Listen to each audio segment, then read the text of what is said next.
श्रीमद् भगवद गीता ज्ञान यज्ञ प्रवचन क्रमांक 327 अध्याय 8वां अक्षर ब्रह्म योग और श्लोक क्रमांक 18। जय महाकाल।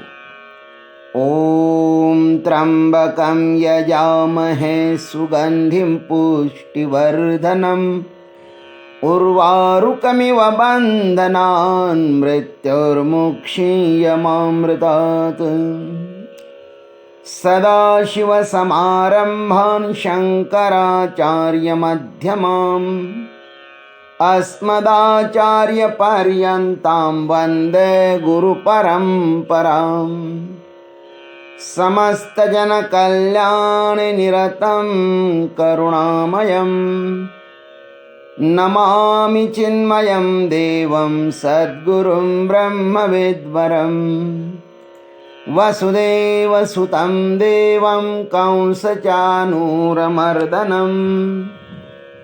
देवकी परमानन्दं कृष्णं वन्दे जगद्गुरुम्। ओम तत्सत्। भगवान श्री कृष्ण ने 17वें श्लोक में ब्रह्मदेव के दिन रात का परिणाम बतलाकर अब उस दिन रात के आरंभ में बार बार उत्पन्न होने वाली सृष्टि की उत्पत्ति और प्रलय का वर्णन करते हुए उन सब की अनित्यता का कथन करते हैं। आइए भगवान की भाषा में सुनते हैं।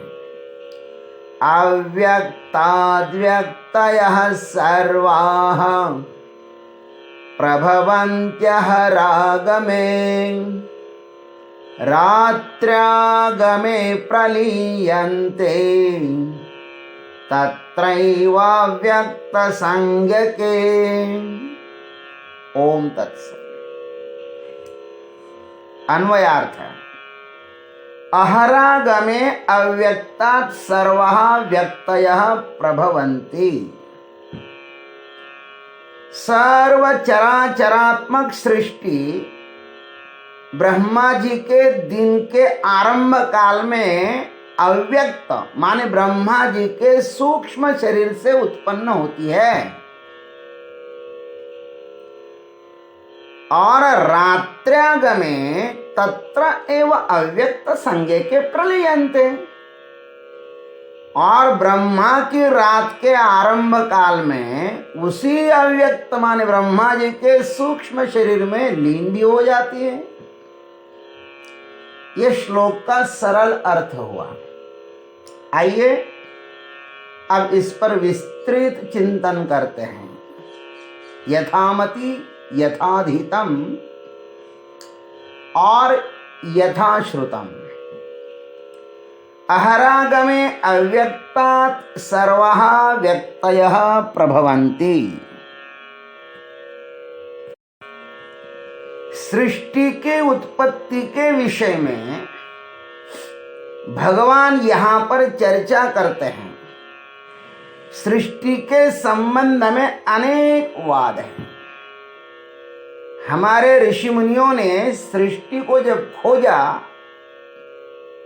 तो उसमें से 3 बातें निकल आई।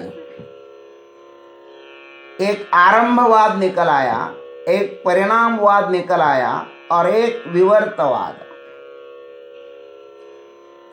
सृष्टि के संबंध में ये 3 वाद अनादि अनंत काल से है, ऐसा समझ लीजिए। आरंभवाद न्याय, वैशेषिक एवं पूर्वमीमांसा, ये 3 विद्वान इस आरंभवाद को मानते हैं और इनके आचार्य है गौतम ऋषि, कणाद ऋषि और जैमिनी ऋषि। ये सृष्टि का आरंभ मानते हैं। परिणामवाद वाले सांख्य और योग, ये तीन विद्वान हैं सांख्य और योग को मानने वाले। वे कौन है? सांख्य को कपिल देव मानते हैं और योग को पतंजलि मानते हैं। इन दोनों ने भी इस परिणामवाद पर अपना सर्व आयुष्य खर्च कर दिया है और कहा कि संसार एक परिणाम है। और तीसरा वाद है विवर्तवाद। उत्तर मीमांसा के आचार्य वेदव्यास जी और भगवत्पाद श्रीमद् शंकराचार्य जी ये विवर्तवाद मानते हैं। इन्होंने इस समस्त सृष्टि को मिथ्या ही माना है और यह सृष्टि एक झूठ का बाजार ही है। यहां पर कुछ भी सत्य नहीं है। सृष्टि का वर्णन इसलिए है कि साधक सृष्टि को अनित्य जानकर अपने परम लक्ष्य परमात्मा तक पहुंचे, सृष्टि के वर्णन में ही न उलझे। सृष्टि एक मायाजाल है और परमात्मा इसके ओतप्रोत भरा हुआ है। सृष्टि को छोड़कर परमात्मा को स्वीकार करें, बस यही इसका तात्पर्य है। सृष्टि का वर्णन अनेक प्रकार से किया गया है क्योंकि वह मिथ्या है। सत्य होती तो एक प्रकार से ही वर्णन किया गया होता। भगवान की व्याख्या करते समय उसको कहते कि वह सच्चिदानंद स्वरूप है। यह ब्रह्म का पूर्ण लक्षण है। वैसा मायावी सृष्टि का एक लक्षण नहीं कर सकते क्योंकि वह स्वप्नवत है। भक्त की दृष्टि से सृष्टि का वर्णन देखो तो वे कहते हैं कि इस सृष्टि को हमारे प्रभु ने खेलने के लिए बनाया हुआ है। ये भगवान का खेल है और उसके लिए श्रुतियां भी वे प्रमाण देते हैं। स एकाकी नारमत, उनको अकेले को अच्छा नहीं लगता था। ये कले न कंठे चिभनुनी तेने केली निर्माण 14 भुवने। और कहा ततो द्वितीयम असृजता, उसने दूसरे की सृष्टि की। सरंतुम ऐच्छत, उसको रमन करने की इच्छा हुई इसलिए सृष्टि निर्माण की। ये को हम बहुश्याम, अथवा उन्होंने ऐसा विचार किया कि मैं अब अकेला हूं ना तो मुझको बहुत होना है। ऐसा भक्त लोग कहते हैं। और यहां पर कहते हैं अहरागमे अव्यक्तात् सर्वहा व्यक्तयः प्रभवन्ति। ब्रह्मदेव के दिन का जब प्रारंभ होता है ना, वे जब उठते हैं तब यह समस्त प्रपंच उनके साथ जाग जाता है। उस अव्यक्त से, माया से यह समस्त सृष्टि प्रकट हो जाती है। इस सृष्टि का उद्गम स्थान माया है, अविद्या है और वह परमात्मा के आश्रय से रहती है। ब्रह्मसूत्र भाष्य में भाष्यकार कहते हैं अविद्यात्मिका ही बीज शक्ति ही अव्यक्त शब्द निर्देशः परमेश्वराश्रया मायामयी महासुषुप्ति यस्यां स्वरूप प्रतिबोध रहिता शेरते संसारिणो जीवाः। यह प्रकृति अविद्यात्मक और बीजभूत शक्ति है जिसका शास्त्रीय वर्णन किया गया है और शास्त्र में जिसका इस प्रकार से निर्देशन किया गया है। यह परमेश्वर के आश्रय से रहने वाली है। माया इसका स्वरूप है। जिस माया के अधीन होकर अपना जो स्वरूप है उसकी पहचान न होने से संसारी जीव अज्ञान निद्रा में सोए रहता है। ऐसा भाष्यकार ने ब्रह्म सूत्र में कहा है और भगवान ने गीता में स्वयं कहा है, मामेव ये प्रपद्यन्ते माया में ताम तरन्ति ते। भगवान और जीव इन दोनों के बीच माया है और यही ब्रह्मा का शरीर है, प्रकृति है। ब्रह्मदेव समस्त सृष्टि का पुंज है। ब्रह्मदेव क्या है? समस्त सृष्टि का एक पुंज है। समष्टि सृष्टि जो है सो ही ब्रह्मदेव है।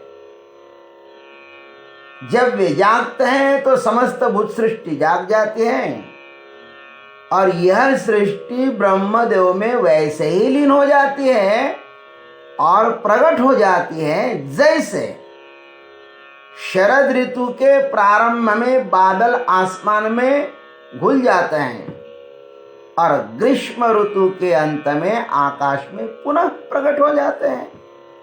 जैसे शारदीच्ये प्रवेशी अब्रे जरती आकाशी मगर ग्रीष्मांति जैसे निगति पुढ़ती, मावली ने कहा। और पुनः ये सृष्टि ब्रह्मदेव में लीन हो जाती है। जैसे वृक्षपन बीज में समा जाता है अथवा बादल आकाश में लीन हो जाते हैं, ठीक वैसे ही इस सृष्टि का विविध स्वरूप उस अव्यक्त में समाया जाता है। इसलिए इसी अवस्था को साम्यावस्था कहते हैं। ब्रह्मदेव से ही प्रकट होती है सृष्टि और ब्रह्मदेव में ही लीन हो जाती है। आगे कहते हैं, रात्र्यागमे तत्र एव अव्यक्त संज्ञ के प्रलीयन्ते। ब्रह्मदेव की रात्रि का आगमन होते ही वह उपर्युक्त समस्त सृष्टि उस अव्यक्त माया में ब्रह्मदेव में लीन हो जाती है, रात्रि में लीन हो जाती है। इस सृष्टि का न कोई अंत है और न ही कोई प्रारंभ भी है।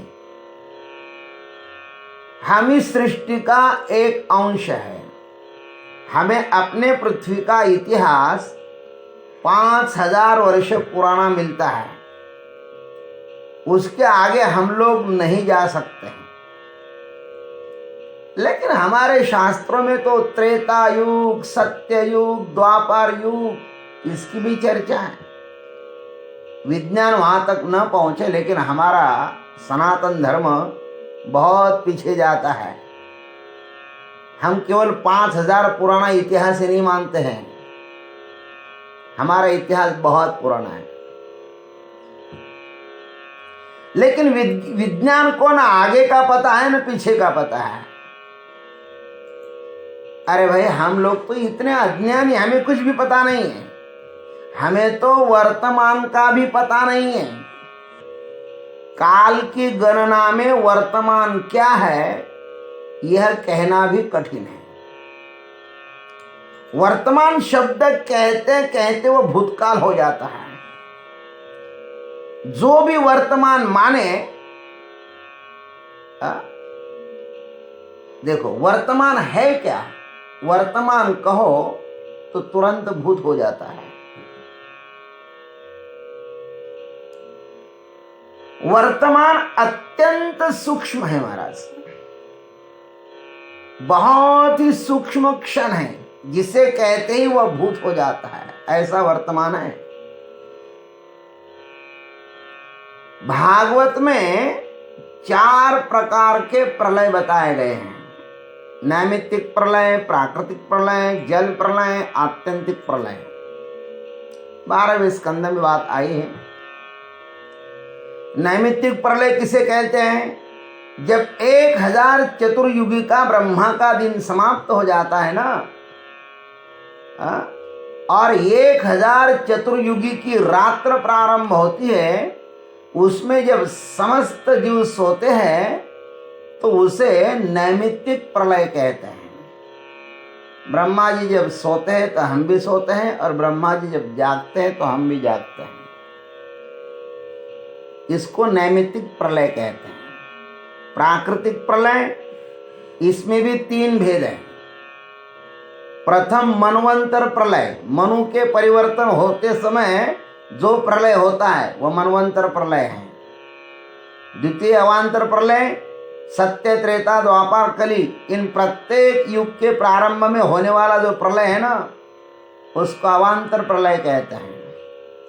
और तृतीय होता है महाप्रलय। ब्रह्मदेव का जब आयुष्य समाप्त हो जाता है तब जो प्रलय होता है ना उसे महाप्रलय कहते हैं। इस प्रकार नैमित्तिक प्रलय, प्राकृतिक प्रलय, और तीसरा होता है जल प्रलय। प्रलय का समय आते ही इस सृष्टि पर प्रलयकालीन सांवर्तक सूर्य अपने किरणों से सृष्टि का सब रस खींचकर सोख लेते हैं। सूर्य नारायण जीवन भी देते हैं और सूर्य नारायण सबको सोख भी लेते हैं, छीन भी लेते हैं जीवन। फिर संकर्षण भगवान अपने मुख से प्रलयकालीन सांवर्तक अग्नि प्रकट कर सब सृष्टि को राख कर देते हैं, और यह पृथ्वी जले हुए गोबर के उपले की तरह होती है। जैसे जली हुई गोवरी जिसको उपले कहते हैं, वैसे हो जाती है।